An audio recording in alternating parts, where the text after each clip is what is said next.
Өткен талай ғасырлардан небір жайсаң асылдардан ой саман-ай. Олағатты өнегелі ғибрат қалған көнедегі ой заман-ай. Төртеу түгел болса егер келер рызық төбедегі ой заман-ай, заман-ай. Жеті жарғы алты алашқа әділдіктің қазығы еді ол заман-ай. Үйсін төлі әйтеке би қаз дауысты қазып егім ол заман-ай. Әз тәукенің заманында дала заңын жазып еді ол заман-ай, заман-ай.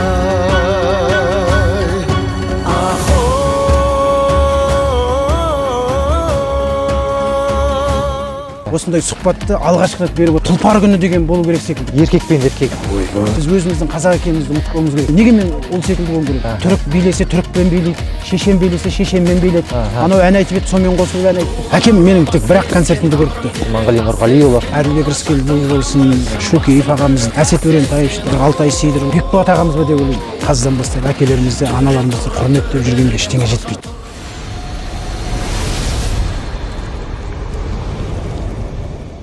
Осындай бір керемет бағдарлама ашқанға мен өз басым риза болып отырмын. Сұхбаттың да талайын беріп жүріп қой, енді кафеде сұхбат бересің, немесе фойеде беріп жатамыз. Жақсы бір безендірілген креслода отырып, немесе көшеде де табиғат аясында небір сұхбат болған, бірақ мынандай керемет тұлпардың үстінде отырып, мына аттың үстінде отырып бірінші рет таза ауада, осындай алғашқы қар жауған кезде осындай сұхбатты алғашқы рет беріп отырмын, шын керек бар ғой. Енді бұрындар енді ауылда жүргенде атқа мініп алып 25-30 километр ауыл арасында атпен жүрген жігіттер бірімізбен сөйлесіп баратамыз ғой, бірақ былай түсірілім барысында бірінші рет екен енді сұхбат беріп отырғанымыз. Жаңа ауыл деп қалдыңыз. Ауылда жас кезіңізде қой баққаныңызды білеміз. Сол кезде қойды қалай баққан едіңіз? Осы аттың үстінде ме әлде жаяу ма? Енді қойды атпен бағамыз ғой, бірақ енді ол қойдың аты бөлек қой, қой бағатын ат.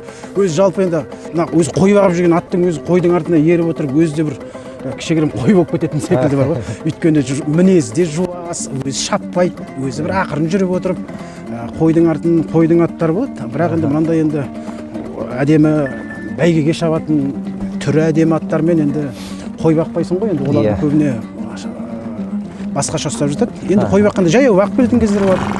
Арасында атпен қайырып келеміз, солай ғой енді. Сол кездегі қой баққан кездегі арманыңыз өте үлкен. Иә, ол кезде мен талай сахнада да айтқан болатын. Жылқының үстінде, осылай аттың үстінде отырып, талай армандағам, талай далада ән салғам, талай әзілдерімді, ең бірінші сол мен астымда бір тор атым болды бір. Соның үстінде отырып талай әндеткем. Далада жалғыз өзің не істейсің енді, ән айтасың. Сол кезде соңғы рет қашан міндіңіз атқа? Соңғы рет енді бар ғой, мен өтірік айтпай-ақ қояйын, көп болды енді, 15 жылдай болып қалды. Сіздер енді қазір көбіне Инстаграмнан көріп отырамын, Бекболат аға бар, болаттар бар, жігіттер атпен көп жүріп жатасыздар, соны қызығып отыратынмын. Сонда сұхбатқа шақырғаныңа, мына бір бағдарламаңа рахмет көп. Сізге рахмет. Иә, көбіне өзім әбден ана мектеп бітіргеннен кейін аттың үстінде отырып, атпен жүріп қалғаннан кейін ба, қалаға келгеннен кейін тіпті өзім атқа көп болыпты мінбегелі. Бір рет шықпайды. Енді арасында мінесің ғой, енді бір наурыздарда бір айналып келіп, тағы басқа. Былай енді бір таңертеңнен кешке дейін атпен шауып жүрген кезім болмапты. Кеше бір WhatsApp-тан видео келіп жатыр. Европада ма екен, білмеймін қай жерде екен, шетелде. Бір ертегі кітабы бар екен, сол кітаптың ішінде бір батыр бір батырды құтқарып, екеуі кәдімгідей бір-біріне қосылады екен. Мысалы үшін еркек пен еркек, сондай нәрселер сол шетелдерде насихатталып жатыр. Бұл бізге де кетіп қалуы мүмкін ғой. Мысалы үшін одан жалпы біз қазір қалай сақтануымызға болады? Біз енді бағдарламамыздың ашқан мақсаты да негізі мынау рухты ояту, жігерлікті ояту. Бала кішкентай кезден подростковый возраст дейді ғой. Жасөспірім уақытында атқа мінсе, атпен жүрсе, ол бір рухты болып, жаңағыдай бір ер мінезді болып өседі екен. Жалпы қазіргі ұлдарымызды біз қалай тәрбиелеген дұрыс? Енді қазір ұлдарымызды енді бұны қазір біз енді бұрын қазір деп бөліп жатамыз ғой. Енді қазіргі ұлдарымыздың жаңа сен айтып отырған батыр мен батыр қосылады деген енді қызық екен енді. Неше түрлі мультфильмдердің арасында да, байғатпай кинолардың арасында да қазір сондайлар көп кездесіп жатыр.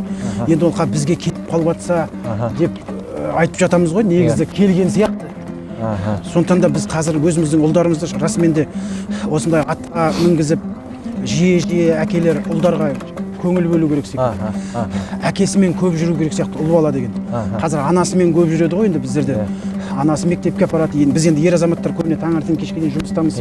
Сондықтан да ұл балаға көп көңіл бөлмей жатамыз. Енді жасыратын ештеңесі жоқ. Мен осы Бекболат ағаға да айтқан, Бекболат аға да қолдап жатыр. Вообще негізі бізде неше түрлі қазір мерекелер толып кетті ғой енді қазір. Биыл енді жағамды ұстадым мен Хэллоуин деген праздниктің өзі қазір мерекенің өзі Қазақстанда 3-ші жыл қатарынан сауда үйлерінде кәдімгідей тойланып жатады. Иә. Беттерін бояп алып әртүрлі. Иә, беттерін бояп алып, неше түрлі қылып, анау асқабақтарды кесіп, неше түрлі бағдарламалар жаңағы мерекелер тойланады. Бірақ көп жастар соған қызығып жатады. Валентинаға тіпті үйреніп кеттік. Иә. 8 март өзіміздің баяғыдан келе жатқан празднигіміз сияқты болып кетті уже. Сол секілді мына тұлпар күні деген болу керек секілді бізде. Бәрекелді. Сол күні қазақ, бүкіл қазақ далада кәдімгідей киіз үй құрып, қазақ үйінде бүкіл қазақ өзінің бір атымен шығып, ана бір жақында бір жақсы бір сурет көріп қалдым. Өзімде Инстаграмға салып қойып едім жаңағы. Баяғыда ақшасы барлар машина мінетін еді, қазір ақшасы барлар атқа мінеді деп жаңағы. Сол секілді бір ат болса, оны жексенбі сенбі күндері балдарымен мініп келіп отырса, ол бір керемет қой. Сол күні жаңағы тұлпар күні бүкіл осы атқа қатысы бар, көкпары бар, ат жарысы бар, жаңағы теңге алуы бар. Жай ғана тек достар өздері мініп сол күні тек аттың үстінде отырса, далаға шығып Оның өзі үлкен рух береді дейсің ғой. Иә, ол да бір балаларға атқа мінгісі келеді, атқа деген махаббат оянады. Атқа деген махаббат оянғаннан кейін аттың үстінде отырған ер азамат ол әрқашан ол мықты болады.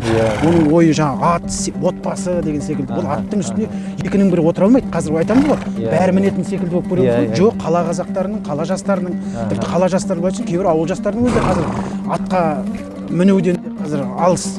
Атқа ат туралы ойламайды. Қазір машинаға мінуді ойлайды ғой, небір қазір иномаркаларды, бірақ бір ат керек секілді. Бір үйге. Енді шама келгенше ғой енді. Ол міндетті емес, жаңағыдай бір асыл тұқымды болу, оны бір миллионға, 2 миллионға сатып алу деген секілді. Бір кәдімгі өзіміздің де аттарымыз бар, неше түрлі қазір асылдандырып жатырған. Сондықтан да ұл баланы негізі жаңағы күреске беріп, кезінде боксқа беріп, сөйтіп жаңағыдай тәрбиелеу керек секілді. Жақсы. Кішкентайынан жаңағыдай ең бастысы имандылы, жүрегінде иманын оятып, сөйтсе жаңағыдай сен айтқандай батыр мен батыр, ана шетелде не алсын, батыр мен екі батыр үйленді дейсің, сондай болмас еді. Алла сақтасын шынымен. Жалпы қазір мына жастар ұлттық код деген нәрсені түсінбей жатады. Сіз қалай түсіндіретін едіңіз? Ұлттық код деген не? Ол нәрсеге не жатады? Енді ұлттық кодқа енді осының ішінде осы біздің тұлпарымыз бар ғой. Ұлттық кодтың ішінде тазы итіміз бар. Жалпы енді оны бекерден бекер айтып жатқан жоқ. Сол жаңағы ұлттық код аясында жаңағыдай тұлпар күні деген секілді небір қазағымыздың бүкіл ұмытылып бара жатқан дәстүрлерді жаңғыртсақ, менің ойымша одан асқан бақыт жоқ деп.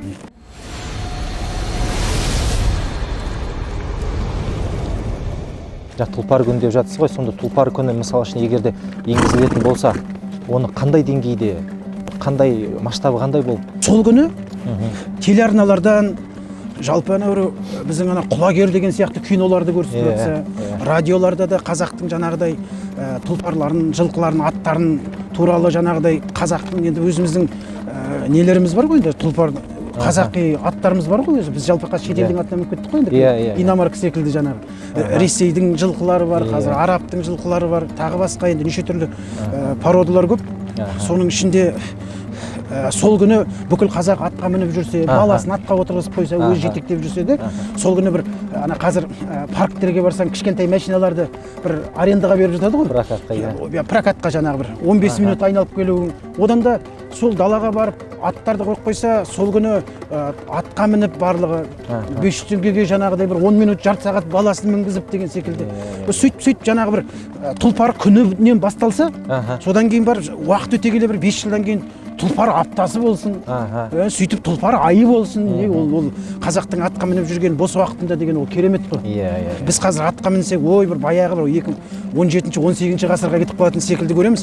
Ойбай, біз деген жұрт деген ана 25 жылды ойлап жатыр, 30 жылды ойлап жатыр, 2050-ді ойлап жатыр. Біз болсақ артқа қарай тарта береміз бес. Біз өзіміздің қазақ екенімізді ұмытпауымыз керек. Сонда ғана біз 2050-ге де жетеміз.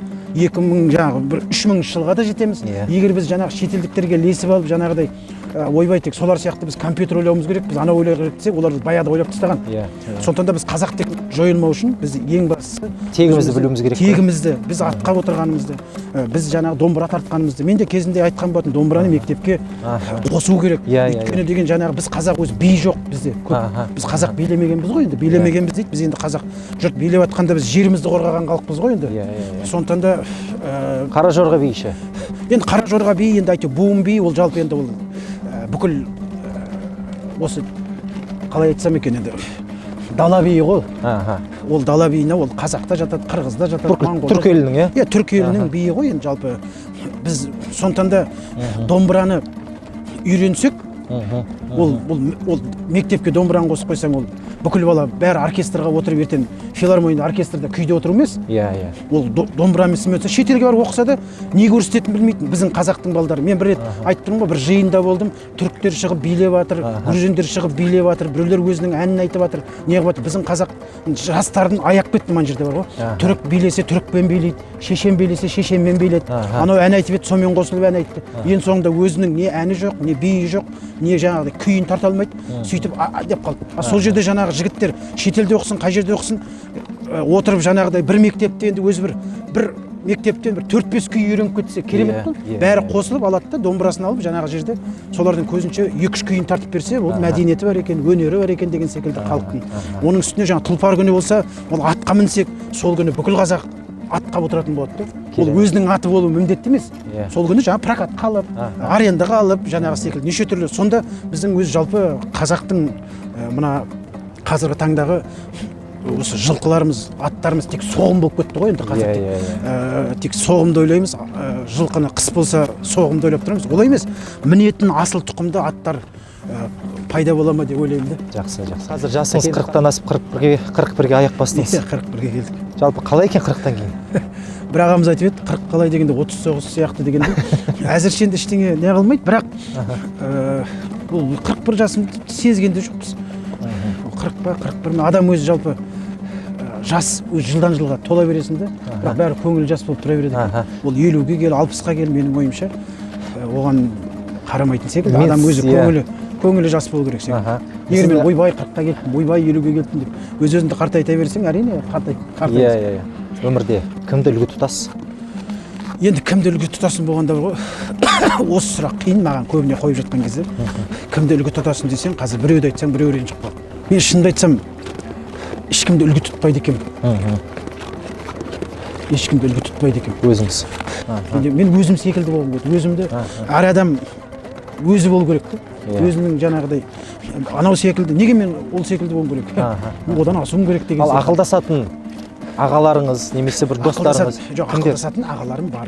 Ақылдасатын ағаларым бар. Сөйлесетін, ақылдасып, ақыл сұрайтын. Мысалы мен көбіне ақылымызды Бекболат ағадан сұрап жатамын. Бекболат аға былай қылсақ қалай болады, былай болсақ қалай болады деп жатады. Ол кісілердің концерттеріме келіп отырады. Менен сұрайды көбіне, сен Бекболат ағаны постоянно концертке шақырасың деп. Мен бәрін шақырамын. Көбін шақырамын. Ішінде сол сөзімді екі етпей келіп отыратын ағаларымыз сол кісілер да. Бірақ ақылдасатын ағаларымыз көп. Аллаға шүкір. 50-ден асқасын ба, тағы бір сол уақыттарда енді көре жатармыз 50-ге толғасын. Бірақ әзірше мен сахнадан кеткім келмейді. Мен өзім көрермендерім бар, Аллаға шүкір.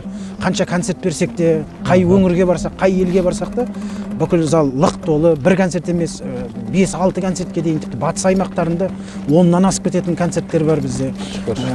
Оңтүстік болсын, шығыс болсын, қай жаққа барып жатсақ та, солтүстік, орталық Қазақстан барлығында сұраныс бар кезде мен ол жаққа барып көрермен болып отырғанша, одан да өзімнің көрерменім бар, сахнада тұрып, әзілімді айтып тұрмайын ба деймін да. 50-ден кейін деп қалдыңыз, сонда 50-ден кейін салып саясатқа қарай бет бұру ойыңызда болып тұр ғой, Мен ешқашан, мен осының алдында сұхбаттарда айтқам, мен ешқашан бүйтпеймін, үйтпеймін деп айтпаймын. Оны алдағы уақыт көрсетеді. Ұсын түсіп жатса, бірақ қарсы емессіз. Иә, осы жылдың басында өзің білсең, қаншама адам жоспар құрды. Мен бүйтем, биыл былай істейміз, биыл бүйтейік деп жатырық, биыл сөйтейік деп жатырық, мынандай бірдеңе істейін деп жатырмыз. Жастардың өзі биыл тойды мында жасаймыз, бүйтіп істейміз, спортсмендер ой биыл мынандай қылады, өнер адамдары биыл концерт беремін. Айналды да бітті, мына пандемия келді, елдің ішінде карантин болды. Бүкіл жоспардың барлығы біз жоспарлағандай бітті де қалды. тіпті ешкімнің жоспары орындалмай қалды. Уже жылдың соңы болып қалды. Міне қазір қар түсті. Әлі де карантин. Иә. Сондықтан да менің ойымша ештеңені армандау керек. Бірақ ештеңе менің ойымша үйтпеймін, бүйтпеймін деудің керегі жоқ сияқты қазір. Мен уже мынандай карантиннен кейін. Сондықтан да алдағы уақыт көрсетеді, қанша уақыт сахнада жүретінімізді, алдағы уақытта не күтіп тұрғанын енді оны бір Алла біледі ғой. Иә, шынымен де аман есен карантиннен шығып. Ең бастысы басымыз аман болсын. Көре жатармыз не болатынын алда. Ер адам үшін не қымбат? Жалпы енді ер адам үшін болсын, адам баласы болсын, ең қымбат нәрсе енді ол елдің тыныштығы ғой. Елдің тыныштығы. Ел тыныш болса, Біз кейде барды бағаламай жатамыз. Иә, барды бағаламай жатамыз. Осы карантин негізі көп нәрсені бағаладық қойды. Түсінген адам түсінді, иә? Көп нәрсені бағалатып қойды. Мына ер азамат үшін болсын, мейлі жалпы адам баласы үшін ең бастысы тыныштық. Бізге тыныштық керек. Бізге тыныштық болса, біз алға қарай ақырын баса береміз. Сондықтан да тыныштық болса, отбасыңда да жақсы, жұмысыңда жақсы. Сондықтан да менің ойымша ең қымбат ол елдің тыныштығы, амандығы. Дұрыс айтасыз. Сырласатын адамыңыз? Сырласатын бүкіл сырыңызды бүге шегесіз айтатын? Мен сырласатын адам үйдегі енді жеңгеміз? Жеңгем ғой енді. Енді жеңгеммен сырласып жатамыз. Бүкіл сырымызды соған бөлісіп жатамыз. Бүкіл алда болатын жоспарымды соған айтып жатамын. Жақсы жаманын өзі айтып жатады. Мынау жақсы екен идея, мынау жаман екен деп. Сондықтан да мен ойлаймын енді любой әйел адам үшін өзінің күйеуімен сырласады. Ер азамат өзінің жаңағы отбасымен сырласады. Ал жігіттердің ішінде бір досыңыз бар ма сондай бір сырласатындай? Бар ғой әрине. Достарым көп, Аллаға шүкір, енді сырласатын достарым көп. Олардың бірі өзіңсің. Сондықтан да көбіне мен бір нәрсе бастайтын болсам, 5-6 достарым бар. Солармен сөйлесіп шығамын. Қалай ойлайсың? Мындай деп. Олар кейбіреулер тоқтатып жатады, ой керек емес секілді. Біреулері жақсы ғой деп жататындар бар. Сол жақта сырлас. Досыңмен сырласасың. Досың айтпайтын да сырлар болады. Көп ойланам өзім, көп ойланам. Былай, сондықтан да шығар деп ойлаймын. Жақсы. 2013 жылы алғашқы театрыңыз шымылдығын ашты. Ол кезде елордамыздың әкімі Иманғали Нұрғалиұлы. Жалпы Иманғали ағамызбен қаншалықты жиі сөйлесіп тұрасыз, қазір қалай? Иманғали ағамызбен жақсы қарым қатынастамын әлі күнге дейін. Иманғали аға енді Аллаға шүкір керемет кісі ғой енді.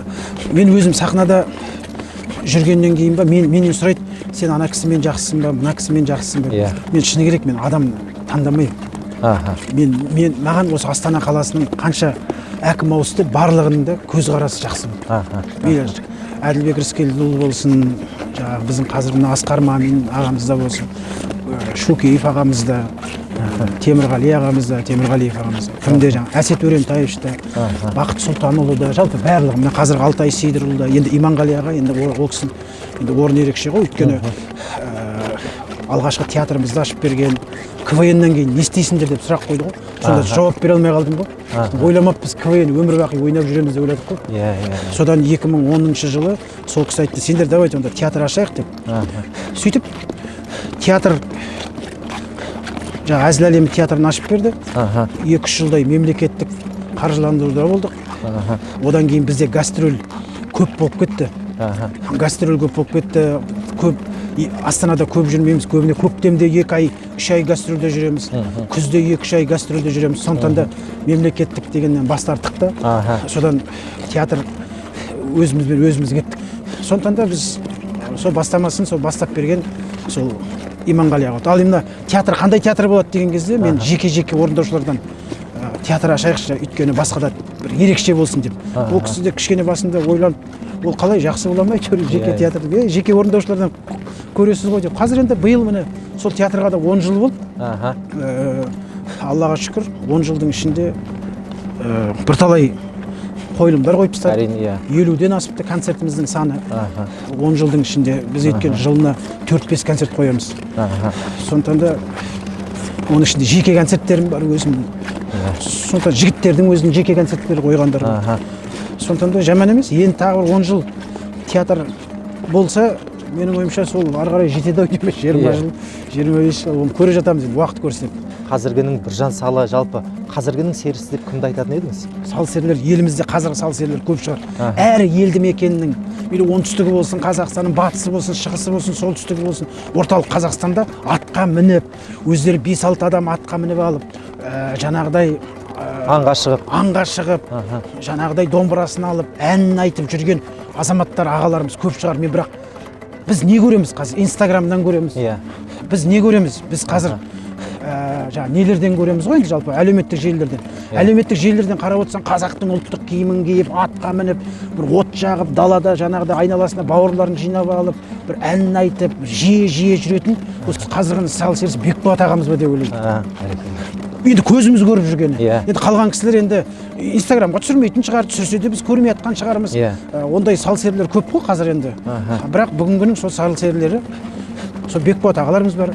Сосын жиі көріп тұрамын, атқа мініп жүретін. Досым Таңатаровты көремін көбіне, атпен жүрген. Былай енді жігіттер, өнердегі азаматтар көп қой енді. Спортта жүрген азаматтар бар. Ән айтпаса да атқа мініп, өздері аңшылық жасап, жаңағыдай жүрген. Енді мына әке көрген Оғжанар деп жатады. Әкеміздің көзін көрдік. Әкем осы қазіргі дәрежені көрмей қалдық. Енді әрине үлкен өкініш. Мен оны бір сұхбатта да айтқан болатынмын. Әкем менің тек бір-ақ концертімді көріпті. Бейбітшілік келісім сарайында өткен алғашқы концертім 2009 жылы. Сол концертті көрді. Ол кезде сол ауырыңқырап жүреді. Қазіргі жетістігіңді көріп, қазір кейбір жігіттер әкенің туған күніне машина, тұлпар сыйлап, машина сыйлап жатқан кезде, әй шіркін, мен де әкем болғанда осылай әкемді қуантып, көлік мінгізер едім деп ойлайсың ғой. Енді әкеміз өзі де шопыр болған. Сол кезде неғып бүйтпедім деп қаламыз ғой. Сондықтан да қазір әкесі бар азаматтар болса, қазірден бастап әкелерімізді, аналарымызды құрметтеп жүргенге ештеңе жетпейді. Әйел адам өзінің қуанғанын енді көрсетіп қояды ғой. Ер азамат көрсетпейді ғой, ол ішінен қуанады. Ақырын өзі қалған кезде көзіне жас алып қалатынымыз болады жаңағы қуанғаннан, қуаныштан, жетістікке жеткеннен. Сондықтан да кім болса да біздер енді сол әкеміздің көрмеген қызығын көрейік, балдарымыздың жетістігін көрейік. Бізде сол балдарымызбен қуанып отыратын күн болса екен дейміз де.